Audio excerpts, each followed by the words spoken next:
नमस्कार दोस्तों, स्वागत है आप लोगों को फिर से Mantu Singh official YouTube channel पे। तो आप सभी को दीपावली की ढेर सारी शुभकामनाएं। और आप लोग कमेंट करके बताइए कि आप लोग कहां से देख रहे हैं वीडियो, और दीपावली आप लोगों ने कहां मनाया।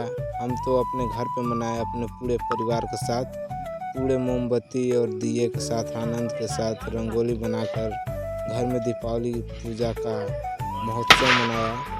और आप लोग कहाँ मनाए ये कमेंट करके बताइएगा। ये देखिए हमारे घर के पूरे सदस्य लोग दीपावली तक की आनंद ले रहे हैं।